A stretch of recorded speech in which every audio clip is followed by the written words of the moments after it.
Muy bien. Y ahora vamos a compartir.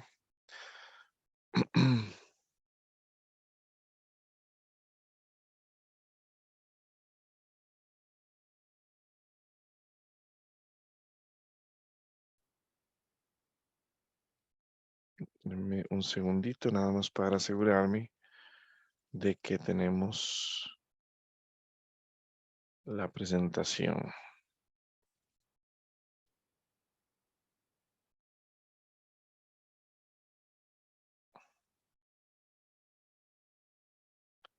Nada más denme un segundo porque estoy tratando de ponerla por acá.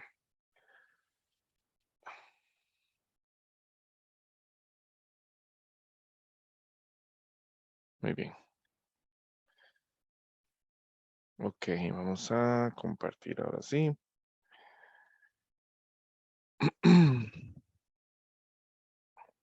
Ok, empezamos con quién soy, ¿verdad?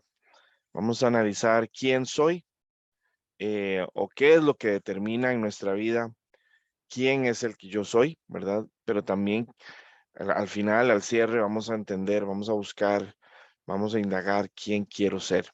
Porque yo creo que ninguno de nosotros verdaderamente se hace esta pregunta. Em, Hemos madurado a convertirnos en una persona, ¿verdad? Pero ninguno de nosotros verdaderamente a estas alturas, yo creo, aspira a ser algo más que lo que ya es. Muchos porque piensan que la edad ya se los impide, otros porque ya tal vez no se sienten con la salud para hacerlo, otros porque tal vez ya piensan que eso es para jóvenes, ¿verdad? Que los jóvenes son los que sí tienen la capacidad de todavía de luchar ahí pues por una identidad diferente, ¿verdad? Pero vamos a entender que nada de eso realmente tiene que ver con nuestra identidad, con quién queremos ser y cómo podemos llegar a ser la persona que queremos ser para el Señor. Entendamos de que lo que nos define es probablemente lo que marca nuestra identidad. Vamos a ir un poquito rápido porque quiero llegar a las escrituras y hay mucho material. Ok, ¿quién soy? ¿Verdad? ¿Qué es lo que se dice de mí? Bueno, no solamente a nosotros nos puede definir lo que los demás dicen que yo soy, ¿verdad? O lo que los demás piensan que yo soy. Por ejemplo, si yo fuera un profesor de un colegio, los demás van a decir, ah, sí, don Jerry, el profesor del colegio, por ejemplo. Si fuera, qué sé yo, un bombero, a don Jerry, el bombero, ¿verdad? Entonces, muchas veces lo que los demás dicen que yo soy, ¿verdad? Soy una persona honesta porque me conocen como una persona honesta, una persona caritativa o una persona humilde o una persona bravucona. Lo que los demás dicen que yo soy a veces me define, ¿verdad? No solamente a mí mismo, sino me define ante los demás. También, ¿quién digo que soy yo, verdad? ¿Cómo me conozco? ¿Quién soy yo en realidad? ¿Me veo por mi profesión laboral o por las actividades que yo hago a nivel laboral o me veo por los estudios o me veo por la trayectoria y la vida que he tenido o me veo simplemente por la condición en la que yo estoy hoy? ¿Cómo digo o cómo me identifico yo a mí mismo? ¿Verdad? El mundo, ¿qué es lo que dice el mundo, verdad? Y me refiero ya a una filosofía del mundo, ¿verdad?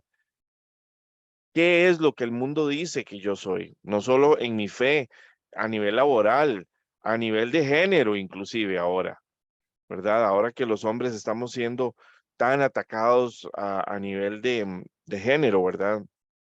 Este, el diablo mismo, ¿verdad? Él a veces, todos nosotros le echamos mucho la culpa al mismo diablo, ¿verdad? Porque en nuestra cabeza tenemos a Satanás como el enemigo, ¿verdad?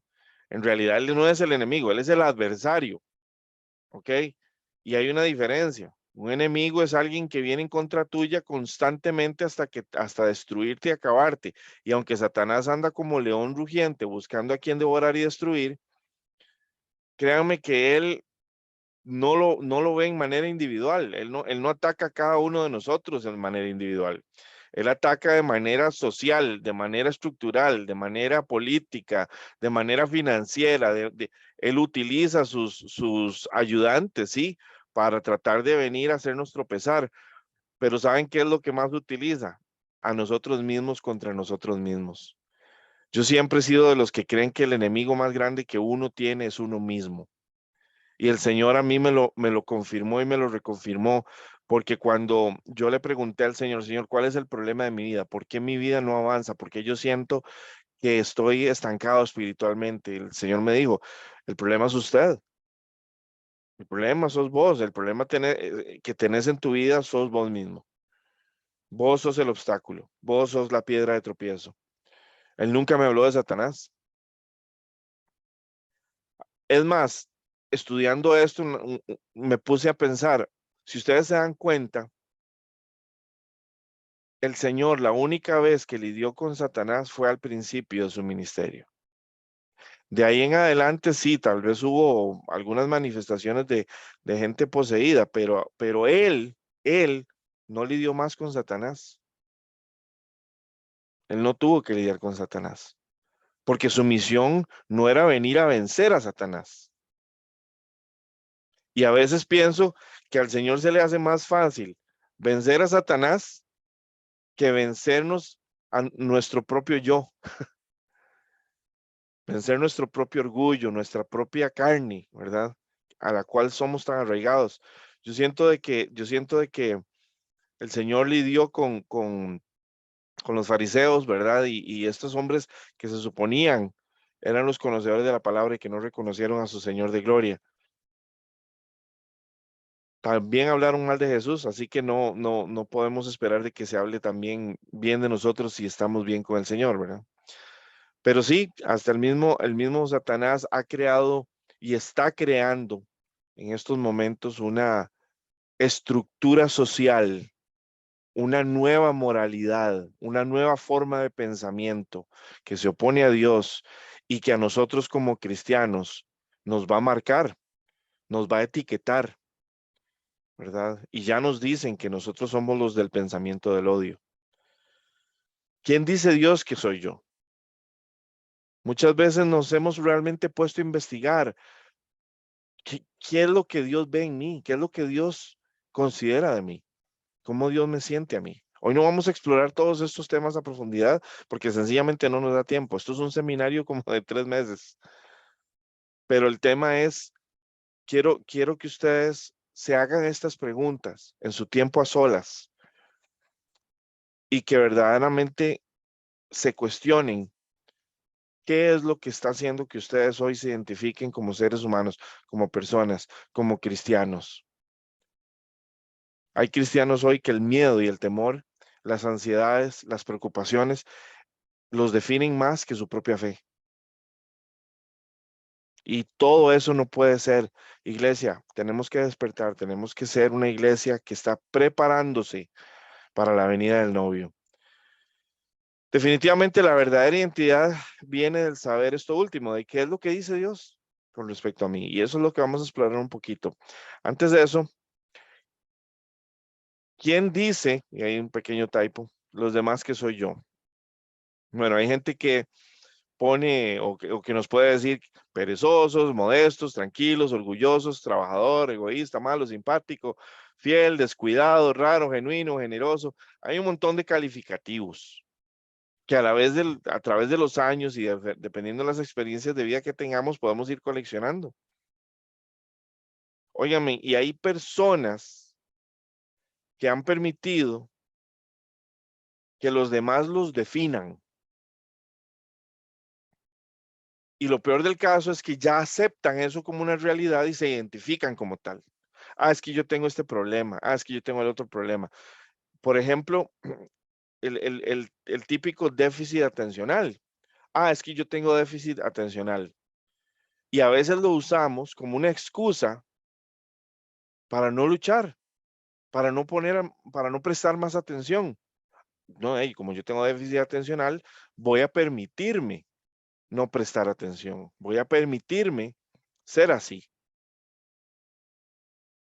Y ahí es donde están los problemas, donde nosotros a veces empezamos a creer esa mentira.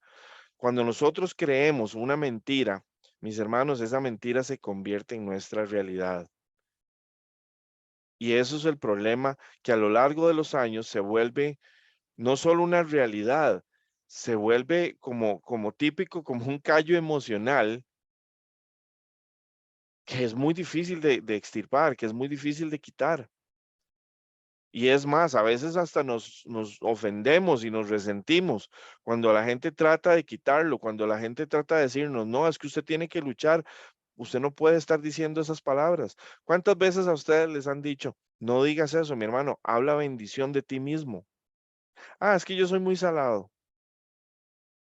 Bueno, así vas a seguir siendo. Si tú mismo te defines como una persona salada, que lo usamos mucho acá en Costa Rica para definir una persona con mala suerte, pues entonces, si tú te ves así,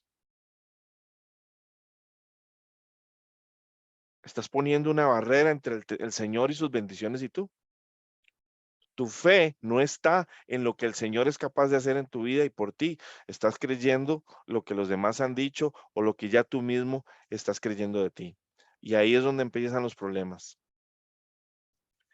Imagínense que ahora la tecnología psicológica, como le digo yo, las evaluaciones psicológicas que existen en el mundo, nos permiten hasta identificar desde la niñez, ¿ok?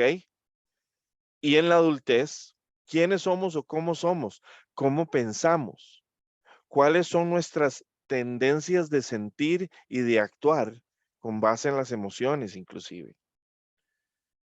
Si somos personas, es más, nos definen esto por colores. Y esto lo conozco muy bien porque en las empresas transnacionales donde yo he trabajado, lo utilizan como forma de perfilar a las personas con las que trabajan los diferentes gerentes y diferentes líderes de equipo. Tenemos que saber quiénes tenemos en nuestro equipo, ¿verdad? Eso es como que yo les dijera a ustedes, ok, yo necesito saber qué tenemos en la iglesia. Bueno, tenemos gente que es que es más introvertida, que es más extrovertida, gente que puede ser más pensadora o que es más inclinada a las emociones y a los sentimientos, ¿verdad? Una persona que piensa más o es más emocional. Ok, entonces, conforme se van acercando las combinaciones de los colores, vamos viendo la mezcla entre, bueno, es una persona introvertida, pero también es muy sensible, o es una persona introvertida, pero también le da mucho al pensamiento, piensa mucho las cosas antes de tomar decisiones, o bien es una persona que es profunda en pensamiento, pero también es muy extrovertida, y así sucesivamente las múltiples combinaciones de personalidad. Inclusive nos califican por colores. ¿Cuáles son los colores que más dominan tu forma de ser?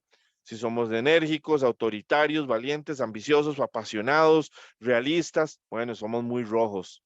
Si somos creativos, constantes, pacientes, empáticos, espirituales, democráticos, bueno, somos muy verdes. Y así nos trata de definir el mundo, de cómo es nuestro comportamiento emocional, cognitivo, cómo somos mentalmente y emocionalmente, cómo nos mostramos. Es más, les voy a decir algo, inclusive ya hay, no lo puse aquí, pero ya inclusive hay instrucciones de cómo comportarse en caso de que tú seas un azul y quieres hablarle a un amarillo. ¿Qué decirle y qué no decirle? Hasta eso, ya hay patrones de comportamiento que nos dicen son más efectivos para que usted se comunique con personas que no son igual que usted. Y literalmente empiezan a convertirnos en robots, ¿verdad?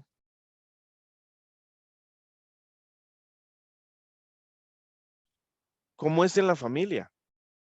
En la familia tenemos conflictos de todo tipo, tenemos conflictos desde pequeños con nuestros padres, a veces cuando nuestros padres tratan de inculcarnos algo y nuestra naturaleza no lo quiere, lo resiste, ¿verdad? Voy a dar un ejemplo, mami, no se enoje conmigo, yo sé que usted está ahí, pero no se enoje conmigo, voy a dar un ejemplo. Este, yo de pequeño, este, quería, no, mi mamá quería que yo me tomara un refresco, ¿cuál era, mami? ¿Usted se acuerda? ¿Usted se acuerda del bendito refresco en leche? Bueno, está con el micrófono muteado, pero no importa, yo lo voy a decir. Fresco y mora. Mora en leche. Ok, sí, gracias, ma. Sí, mora en leche. Mora en leche, ok. Claro. Resulta que me da mora en leche, no me gustó. Me pareció, no sé, la textura, el sabor, no me gustó. Y resulta que me obligaron a comérmelo en contra de mi voluntad de niño. ¿Por qué? Porque desde la perspectiva de mi mamá, nada iba a pasar. O sea, era un fresco que realmente es bueno, es saludable, es rico. ¿Y qué sucedió? Bueno, y resulta que quedé marcado por el resto de mi vida con la bendita mora en leche porque hasta el día de hoy yo no puedo ni verla. Es más, el olor, y me imagino el olor, y hasta que se me frunce la nuca, ¿verdad? Esa situación me marcó porque yo definitivamente viví un trauma. Yo terminé tomándome la mora en leche, ese es el problema. Terminé tomándomela y pasé como 15 días con vómito y diarrea. Ok, me cayó terrible y eso fue lo que me marcó. El sabor ahí me quedó impregnado al punto de que hoy es una memoria muy vívida que definitivamente yo, si la veo, le digo adiós de largo, ¿verdad? Por suerte, en mi caso, esto no es algo tan relevante a mi identidad, simplemente es algo que yo escojo no tomar porque simplemente no me gusta.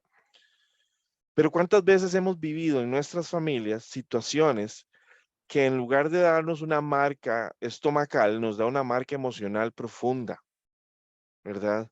Nos marca profundamente y nos llena de inseguridades, nos llena de temores, nos hace sentir que no somos capaces. Es más, nos hace sentir y pensar que somos tontos, que somos inútiles, que más allá de lo que ya estoy haciendo, yo no soy capaz de hacer, que yo no soy bueno para hablar en público, que yo no soy bueno para escribir, que no soy bueno para leer y comprender tantas cosas. Y si nosotros aceptamos estas mentiras como realidades, estamos diciendo, sin querer queriendo, que Dios no tiene el poder para transformarnos. Es que vean la magnitud de lo que estamos diciendo. Y muchas veces estos problemas familiares no solo se quedan en la niñez, nos acompañan a la adultez inclusive. Y a veces hasta la vejez. Entonces, vean, quiero exponerles áreas, situaciones, para que ustedes introspectivamente analicen qué es lo que hoy por hoy está marcando su vida, qué es lo que hoy por hoy está haciéndoles sentirse esa persona que trae esos rasgos, que trae esas heridas del pasado, que trae esas inseguridades, esos temores, esas aflicciones.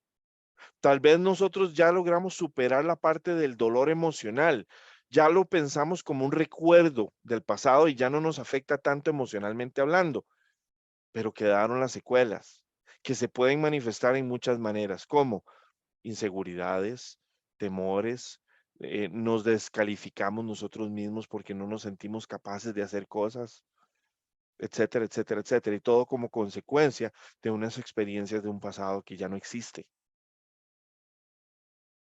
Es muy importante que nosotros analicemos nuestra vida, porque para llegar a ser la persona que queremos ser en Cristo, tenemos que deshacernos de nosotros mismos, literalmente.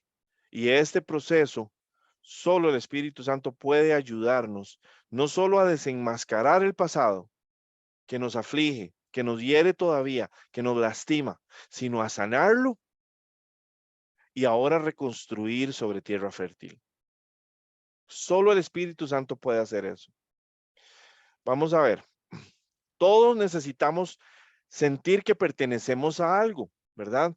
Y yo creo que aquí nadie necesita un certificado o un comprobante de algún tipo para saber que tiene una familia, ¿verdad? Cuando nosotros venimos al mundo, automáticamente sabemos que tenemos una familia, aunque esa familia sea diversa. Puede ser, qué sé yo, solamente un miembro de la familia, un tío, un abuelo, no importa qué sea esa familia, sabemos que pertenecemos a algo. Como cristianos, Nosotros tenemos que tener esa misma certeza de que pertenecemos al reino de los cielos, de que nuestra relación y vínculo con Dios va más allá de una fe, de una religión, sino que realmente somos parte de algo. Somos parte de algo que es mucho más grande que nosotros mismos y que este mundo. Pero no solamente es algo que suena muy romántico y fantasioso. Mis hermanos, es real, es real. El cielo es real, los ángeles son reales, los demonios y los ángeles caídos son reales. Satanás es real, pero ¿saben quién es más real que todos ellos? Jesucristo nuestro Señor. Dios Padre también es más real que todos ellos. El Espíritu Santo que habita dentro de ustedes es más real que todos ellos. Y cuando me refiero a real, no es comparación de realidades, es simplemente decir, es tan poderosamente real, es tan hermosamente real. Pero a veces nosotros vivimos aquí metidos en un mundo, en una burbuja, en donde la realidad de Dios no se manifiesta en nuestra vida, porque vivimos más metidos en las realidades del pasado, en las realidades de las palabras que se hablaron y que nosotros ya creímos como una realidad para nosotros.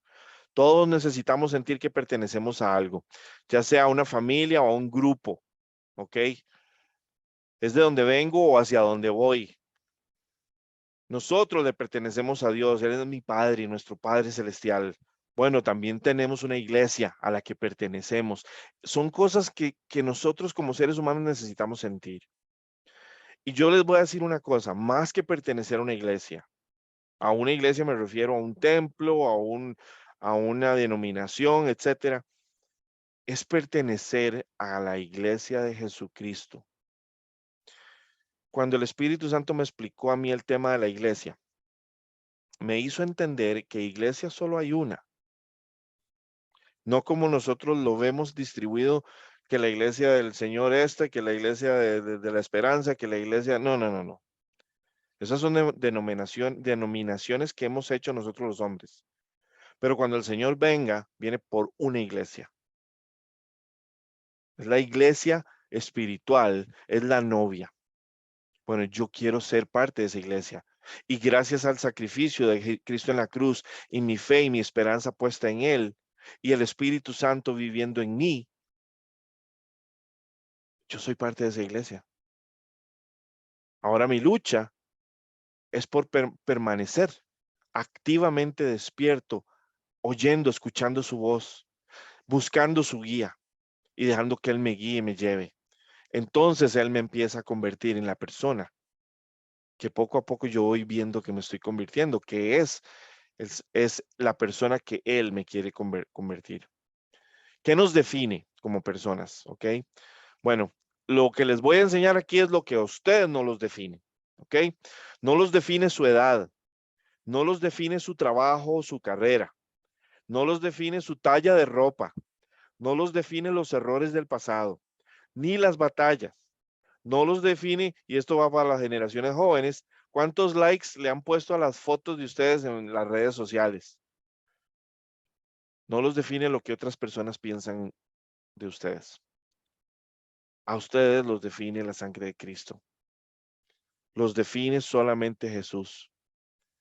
Él pagó por nosotros. Él pagó con su sangre por nosotros. ¿Para qué? Para que ahora seamos quienes somos y vamos a ver quiénes somos. ¿Ser cristiano es suficiente? A ver, sí, ya yo vine a la fe. ¿Ser cristiano realmente es suficiente? Bueno, encontré esta frase o esta expresión del pastor José Olivares, que dice, tu tiempo en el cristianismo no define tu madurez. Tu conocimiento de la Biblia no define tu sabiduría. Tus pláticas sobre Dios no definen tu entrega. Solo el tiempo de la prueba define si eres maduro, sabio y entregado a Dios. Es ahí donde el verdadero cristiano revela su carácter en medio de la prueba. ¿Cuántos de nosotros en medio de la prueba salimos corriendo a pedir oración en lugar de ponernos a orar? ¿Cuántos de nosotros en medio de la prueba simplemente queremos tirar la toalla y decir, ya no soporto más? En lugar de decir, Señor, llévame hasta donde tú quieras, porque confío en ti, que aunque ande en valle de sombra y de muerte, no temeré mal alguno porque tú estás conmigo. ¿Cuál es la postura que tenemos como cristianos ante la adversidad? Les voy a decir una cosa. Esta semana, en 2 ocasiones, a mí el Espíritu Santo me habló de una forma tan simpática y jocosa. Y voy a decir dos veces que fueron, yo diría, impactantes para mí. Las otras veces que me habló acerca o me mostró algo, fueron más normales. Estas fueron más impactantes. Resulta que esta semana yo tenía una, ¿cómo se llama? Mi esposa tenía que yo pagarle una actividad o no sé qué, no recuerdo qué era, si era una compra o no sé qué. Entonces me pidió la billetera. Yo estaba ocupado, entonces le dije, la billetera está en la mesa. Pues la cuestión es que ella empezó a buscar la billetera, no la encontró, la buscó por todos lados. Y yo me vine al cuarto a ver dónde estaba la billetera, porque qué extraño, yo siempre la tengo usualmente en un cierto lugar. La cuestión es que es cierto, no estaba por ningún lugar.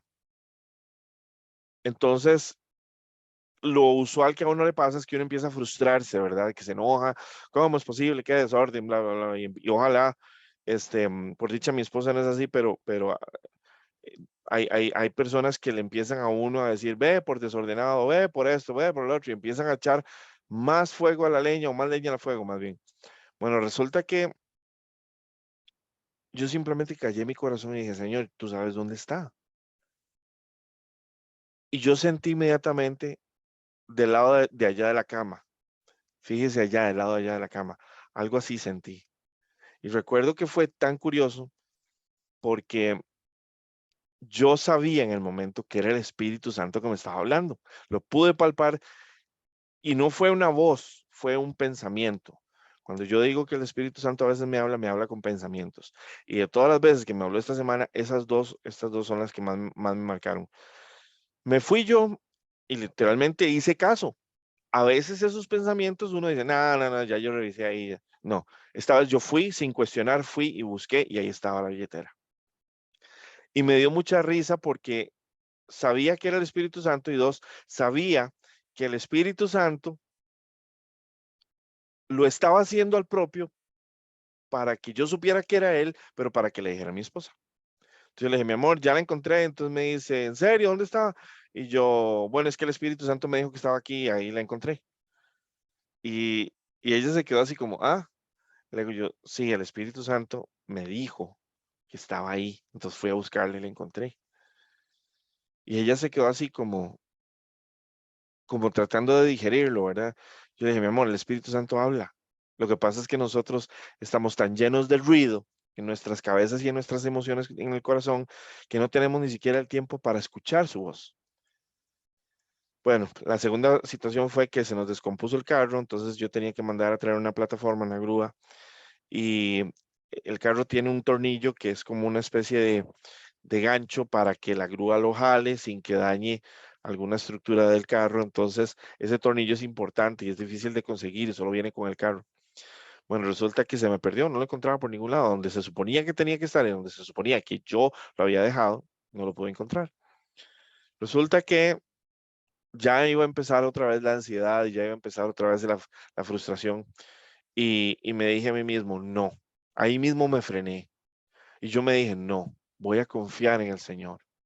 Y si no es ahora, en algún momento el Señor, sea lo que sea, Él va a solucionar este problema, me va a ayudar a solucionar este problema. No necesariamente va a ser la forma en como yo quiero, pero confío en que Él va a sacar la situación adelante tarde o temprano. Bueno, 5 minutos pasan, me siento en el carro, tratar de arrancarlo y no arrancó. Em, Curiosamente, en ese instante el Señor, el Espíritu Santo me dice, busque donde no has buscado. Yo me quedé así, busque donde no has buscado.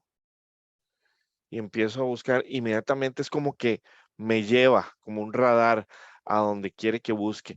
Y entonces empiezo a ver por dónde está la puerta y me dice más abajo. Y entonces literalmente me fijé debajo del asiento del conductor. Y era una milésima de fracción del tornillo, lo que se escapaba por debajo de la alfombra, solo para que yo lo viera. No les puedo explicar lo que yo sentí. Primero porque sabía que era el Espíritu Santo hablándome. Y cada vez que yo tengo ese nivel de interacción con el Espíritu Santo, revoluciona mi vida por completo. O sea, me llena de fe. Es que es tan difícil de explicarlo. Es como como tener a Jesús a la par dándote consejo. No lo sé, no tengo palabras para explicarlo. Pero yo sabía que era el Espíritu Santo. Y lo más impresionante de estos dos ejemplos es que los dos ocurrieron no cuando ya yo no los necesitaba. Que a veces uno dice, bueno, si no lo busco, aparecen. No, esta vez sucedieron en el momento en el que los necesitaba. Y sabemos que Dios no es el genio de la lámpara para conceder nuestros deseos, pero Él está ahí. Y yo siento que a veces mucho del por qué a nosotros no nos contesta, no es porque no nos contesta, es porque no estamos escuchando, es porque no estamos en sintonía.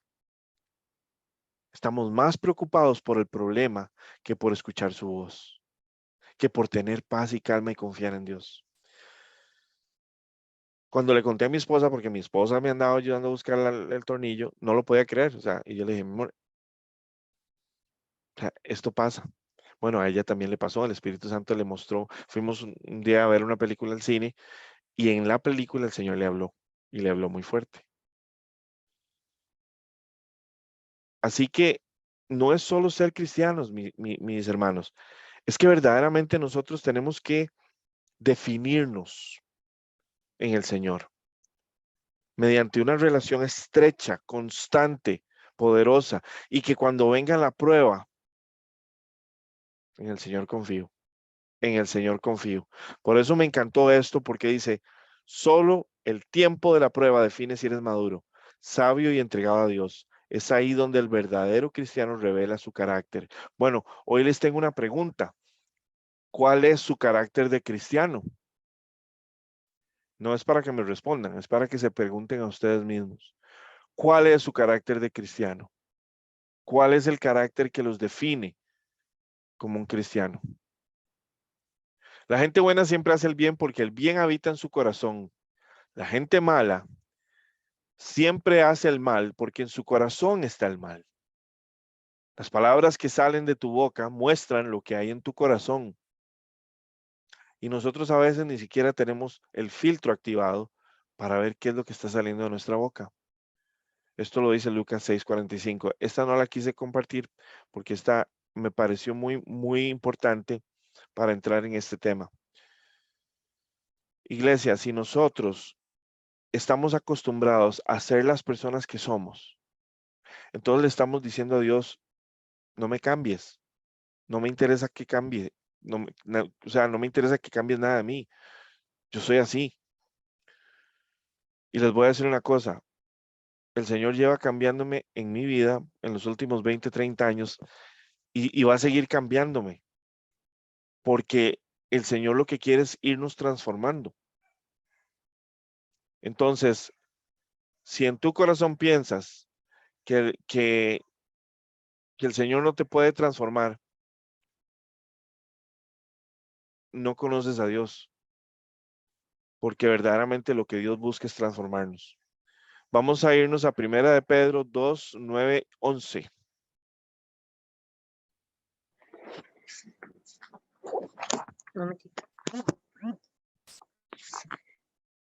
Mas vosotros sois linaje escogido, real sacerdocio, nación santa, pueblo adquirido por Dios, para que anunciéis las virtudes de aquel que os llamó de las tinieblas a su luz admirable. Vosotros que en otro tiempo no erais pueblo, pero que ahora sois pueblo de Dios, que en otro tiempo no habíais alcanzado misericordia, pero ahora habéis alcanzado misericordia. Amaos, yo os ruego como a extranjeros y peregrinos, que os tengáis de los deseos carnales que batallan contra el alma. Gracias. Pero ustedes son miembros de la familia de Dios, son sacerdotes al servicio del Rey y son su pueblo. Dios mismo los sacó de la oscuridad del pecado y los hizo entrar en su luz maravillosa. Por eso, anuncien las maravillas que Dios ha hecho. A ver, ¿estamos viviendo las maravillas de Dios? Yo les digo algo. Uno de los problemas de la iglesia es que no está viviendo las maravillas de Dios. Si estuviéramos viviendo las maravillas de Dios, ¿qué estaría saliendo de nuestra boca? El testimonio de esas maravillas, ¿verdad? Cada vez que el Señor hace un milagro, cada vez que el Señor interviene, cada vez que sentimos su presencia, cada vez que el Señor nos habla, cada vez que el Señor nos guía. Y les voy a decir una cosa, uno de los efectos más increíbles de crecer en el Espíritu es ir perdiendo amistades. Es ir desconectándome o desconectándonos de las cosas que antes nos gustaban y nos apasionaban. Por eso les digo, el cambio depende de nosotros, esa transformación depende de nosotros, si nosotros realmente la queremos o no la queremos. Efesios 2:10. 2:10 me dijeron, sí, Ujú. Sí, porque somos hechura suya, creados en Cristo Jesús para buenas obras, las cuales Dios preparó de antemano para que anduviésemos en ellas. amén. Esta versión dice, nosotros somos creación de Dios. Por nuestra unión con Jesucristo nos creó para que vivamos haciendo el bien, lo cual Dios ya había planeado desde antes. Ni usted ni yo somos un accidente. Y ni usted ni yo estamos aquí solo porque nos gusta venir los sábados a reunirnos. Hay un propósito en nuestra vida y a mí no me importa si usted tiene 250 años de vivir en la tierra o se siente por lo menos así, como que ya tiene 250 años. Créanme que la edad no es un impedimento para el poder del Espíritu Santo. Créanme que no hay límites para el poder del Espíritu Santo. Vamos a ver en Juan 1, 11 del 11 al 13.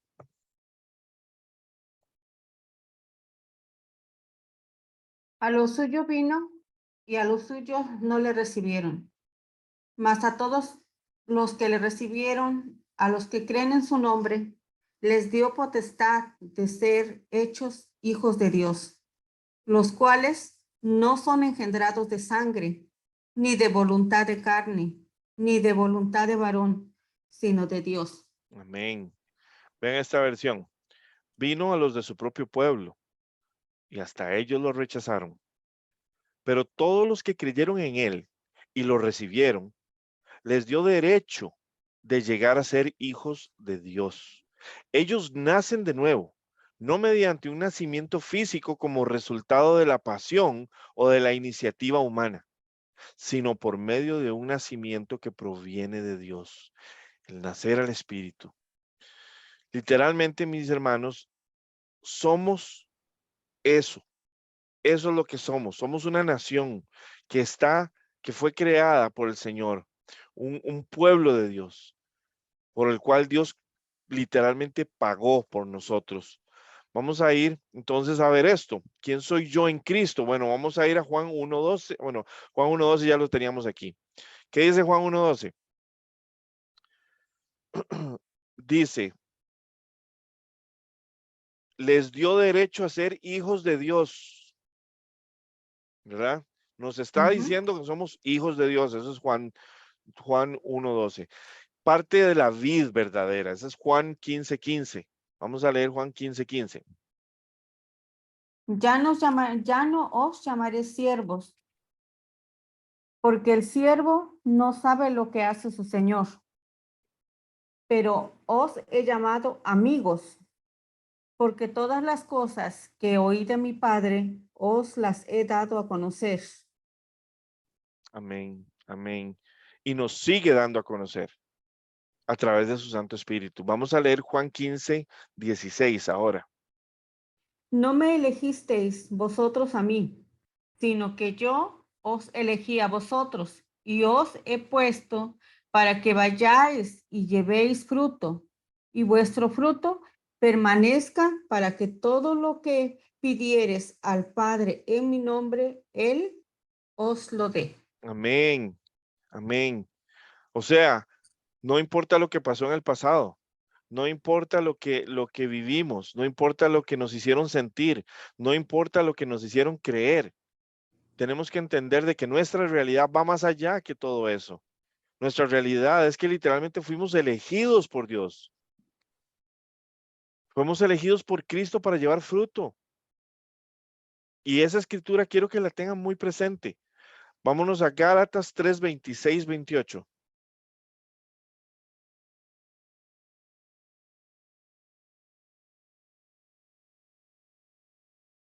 No sé quién tiene Gálatas. A ver, Tía Rosa, adelante. Yo. Ajá. Adelante. Ujú. Bueno, Gálatas, ¿qué me dijo? Gálatas 3, del 26 al 28. Ok, dice, pues todos sois hijos de Dios por la fe en Cristo Jesús, porque todos los que habéis sido bautizados en Cristo, de Cristo estáis revestidos. Ya no hay judío ni griego, no hay esclavo ni libre, no hay varón ni mujer, porque todos vosotros sois uno en Cristo Jesús. Amén, amén, amén. Vean lo que hizo Dios. Los judíos tenían el templo. Los samaritanos no podían ir a adorar a Judea en el templo porque ellos, a Jerusalén, perdón, porque ellos no eran bienvenidos. Entonces no tenían supuestamente dónde adorar porque solamente era en Jerusalén donde se podía adorar a Dios. Entonces, como ellos eran de otro país que era Samaria y ellos tenían problemas con los judíos, simplemente eran separados. Ellos eran, ¿cómo se llama? Otro pueblo, un pueblo ¿cómo se llama? Para el cual ellos no podían ser copartícipes de la alabanza, no podían. Entonces, ¿qué pasa? El Señor viene y elimina los templos.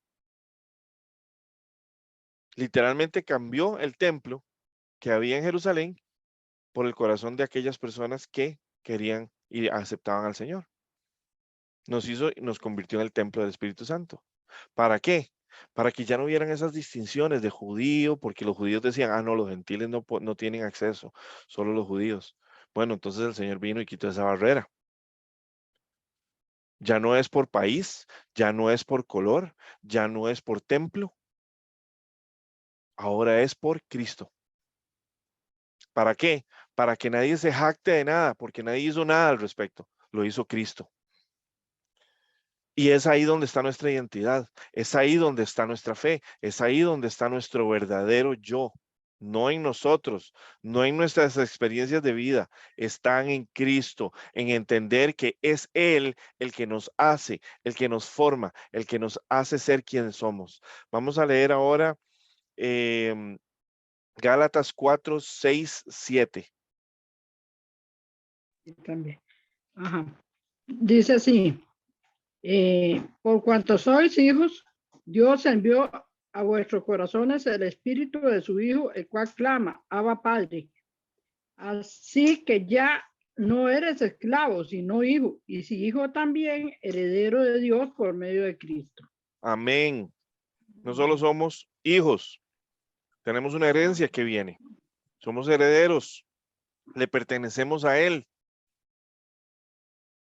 Y si esto a ustedes no les hace cambiar toda la bolsa de emociones del pasado, todos los pensamientos que los han regido a veces en angustia, en aflicción, en melancolía, en tristeza, por un revestir de autoridad, de verdaderamente presencia divina, que es la presencia del Señor, yo no sé qué lo va a lograr, porque la batalla es personal. Nadie puede venir a decirle a usted, mi hermanita, vea, yo oro por usted y yo voy a seguir orando por usted. Pero si usted no ora por usted no sale de ahí.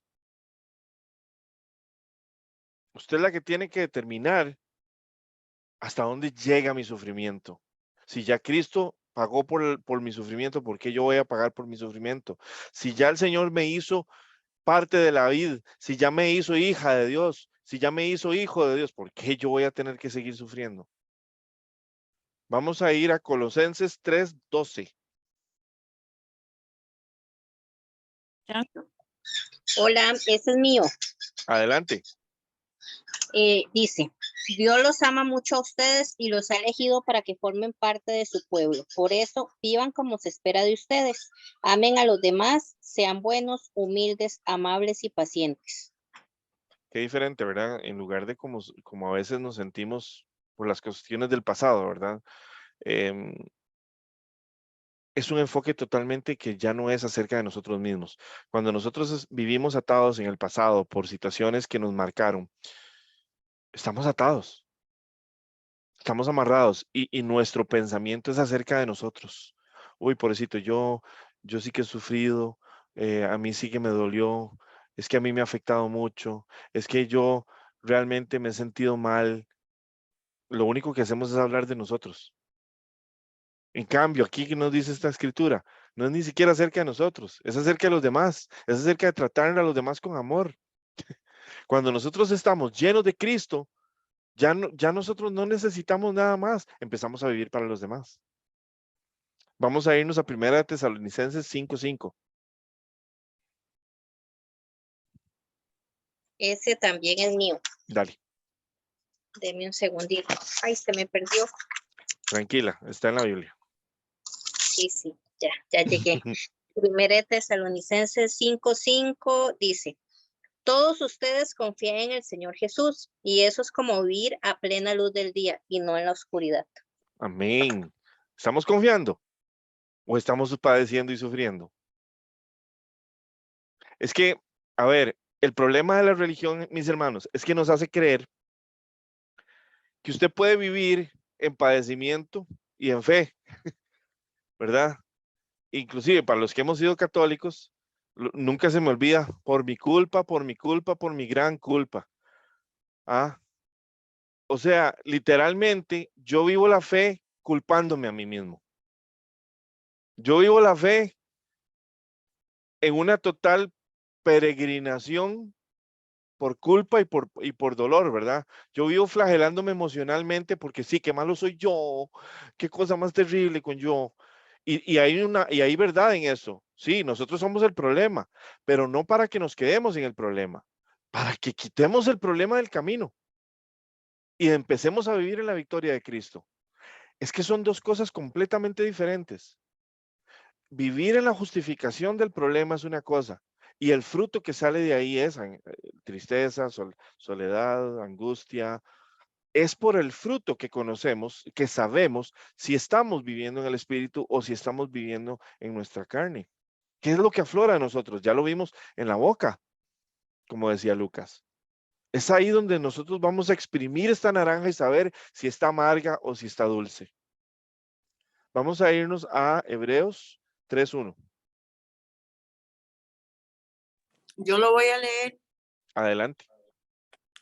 Dice, hermanos, Dios los ha llamado a ustedes para que sean su pueblo elegido. Por eso pónganse a pensar seriamente en quién es Jesús. Él es nuestro apóstol y nuestro jefe de sacerdotes. Y vea qué lindo que lo dice. Pónganse a pensar quién es Jesús. Ujú. Jesús estuvo antes de la creación.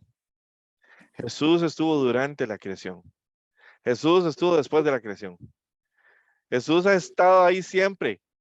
Omnipresencia. Él trasciende el espacio, Él trasciende el tiempo. Amén. Él nos amó desde mucho antes de que usted y yo apareciéramos en la tierra. Entonces, muchos dirán, sí, pero entonces, ¿por qué permitió que yo sufriera y todo? Porque parte de lo que significa vivir en esta tierra es eso. O sea, vivir en este mundo de pecado conlleva tristeza, dolor. Es intrínseco. Pero también esa tristeza, ese dolor que se vivió, nos abre la puerta para conocer el verdadero amor y conocer la verdadera libertad. Y es Él. Él es la clave. Ahora, aquí es donde termina todo. ¿Quién quiero ser?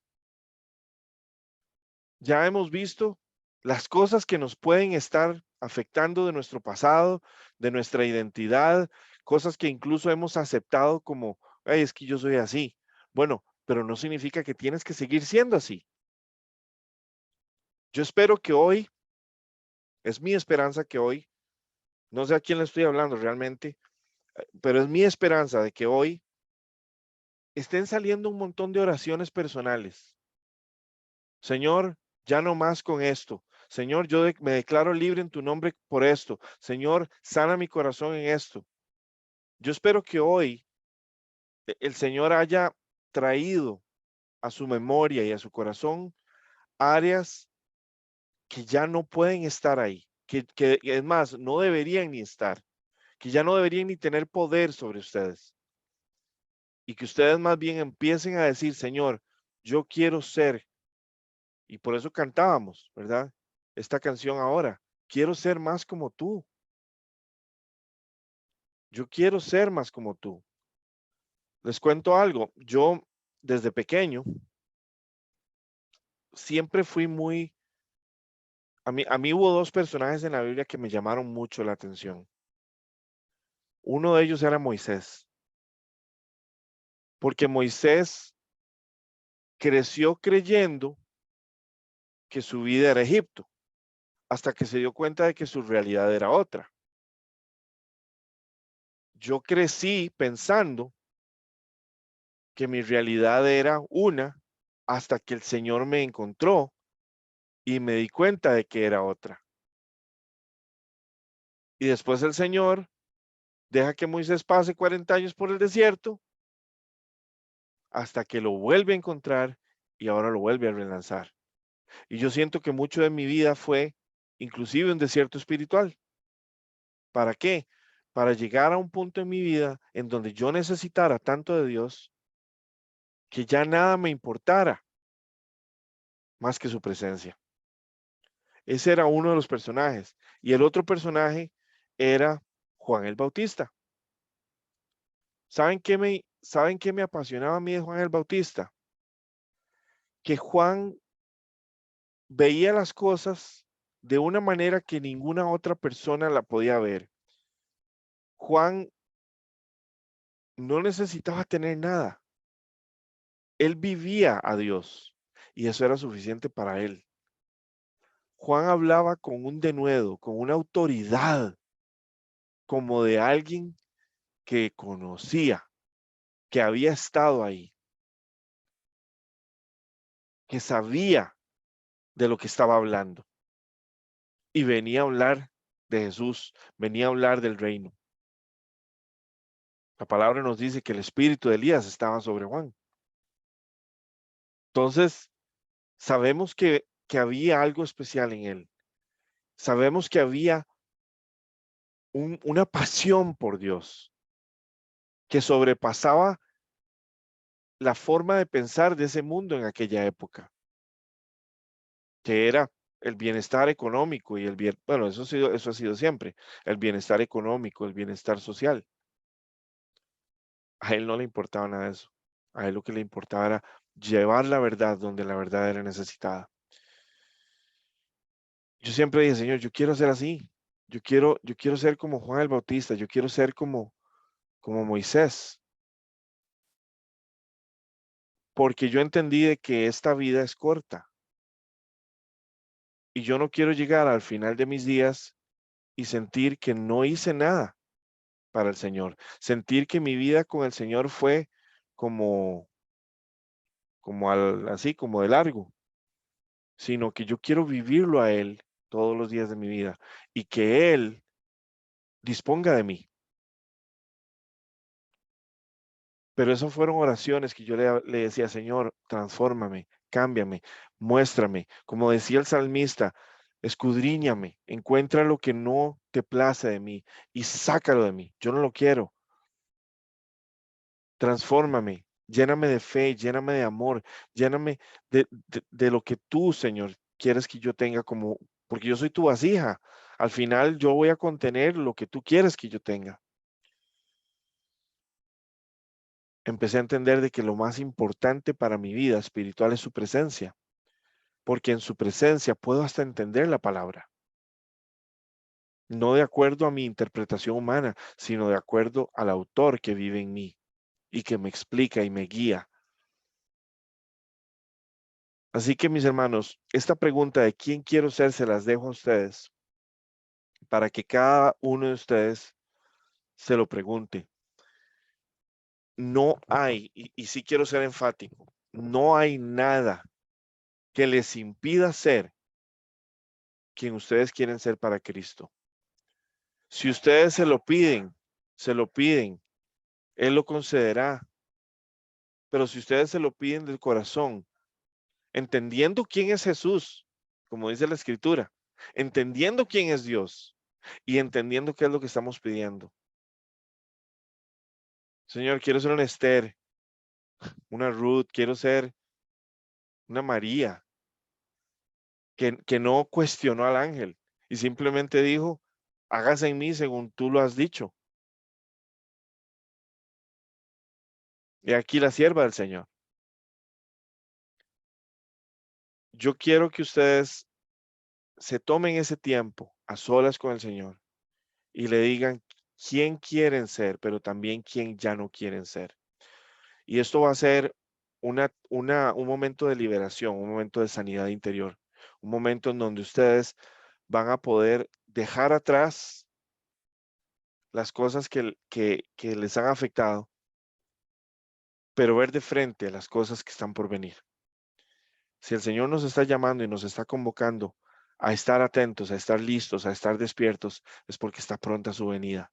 Que no nos agarre todavía quejándonos por algo que ya ni siquiera tiene poder sobre nosotros y no debería estar ahí. Mis hermanos, esto es lo que traía hoy para ustedes y le pido al Señor de todo corazón que saque a la luz todo aquello que todavía nos estorba para que de una vez por todas sea removido de donde tiene que ser removido. Y aquí voy a dejar entonces la grabación de este día.